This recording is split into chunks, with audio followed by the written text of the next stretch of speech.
মাছটো খোলা চিকেন কৰিছে বেটা চিকেন চিকেন চিকেন লাগিছে মা মাছটো চিকেন লাগিছে চিকেন চিকেন লাগিছে hello' friends good morning welcome to my YouTube channel সকলোকে ইউটিউব চেনেলত মোৰ স্বাগতম জনাইছোঁ আশা কৰোঁ আপোনালোক সকলো ভালেই আছে ৰাতিপুৱাৰ সময় স্কুললৈ আহিছিলোঁ ল'ৰাকে স্কুল থলোঁ আৰু পুৱা ৰ'দ চেঙা ওলাই আহিছে স্কুলৰ পৰা ঘৰলৈ গৈ কাপোৰ ধোৱাৰ পৰা আৰম্ভ কৰি কাপোৰ মেলালৈকে গোটেইখিনি কাম পৰিছে গোটেই কামখিনি কৰিবগৈ লাগিব বলক কি কৰিম আপোনালোকক দেখাই আছোঁ Hi, I'm good.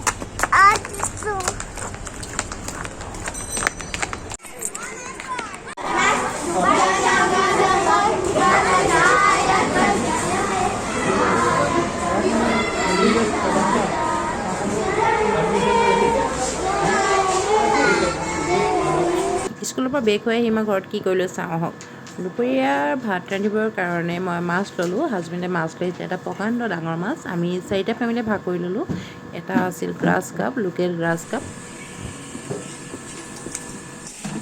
মাছৰ আঞ্জাখন খাই কিনে ল'ৰাহঁতে বৰ ভাল পালে কেনেকৈ মই বনাইছিলোঁ চাওঁ আহকচোন ভিডিঅ'টো মাছখিনি ধুনীয়াকৈ ধুই মই নিমখ হালধি মেৰিনেট কৰি ল'লোঁ আৰু এখন কেৰাহী তেল দি কেৰাহীখন গৰম হ'বলৈ দিলোঁ তেল গৰম হোৱাৰ লগে লগে মই মাছখিনি ফ্ৰাই কৰি ল'বলৈ ল'লোঁ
মাছখিনি মই ফ্ৰাই কৰা হৈ গ'ল আৰু তেল অলপ বাচি ৰ'ল সেই বাচি ৰ'ল আৰু তেলতে মই অলপ পাঁচফোৰণ ফুটাই দিলোঁ আৰু কাটি থোৱা পিঁয়াজখিনি মই ৰঙচুৱা হোৱালৈকে ভাজি ল'লোঁ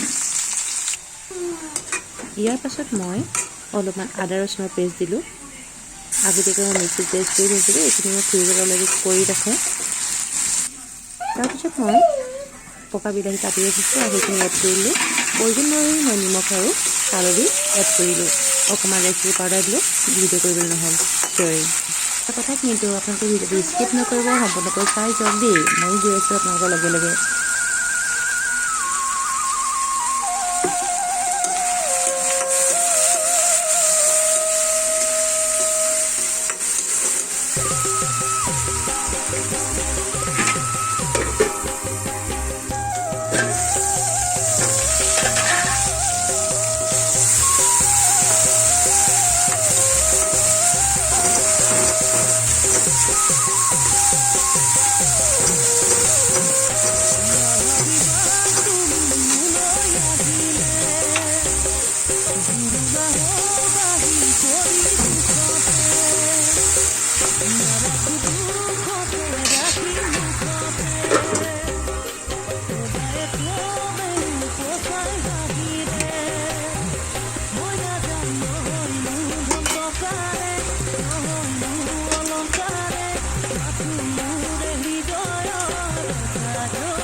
অলৰেডি মোৰ মাছটো হৈ গ'ল।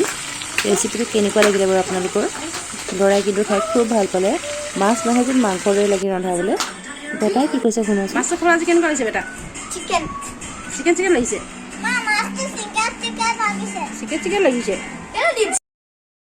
আজি ভিডিঅ'টো চাই আপোনালোকৰ কেনেকুৱা লাগিল প্লিজ কমেণ্ট কৰিব আৰু যদি ভাল লাগে লাইক শ্বেয়াৰ ছাবস্ক্ৰাইব কৰি দিব। Bye bye.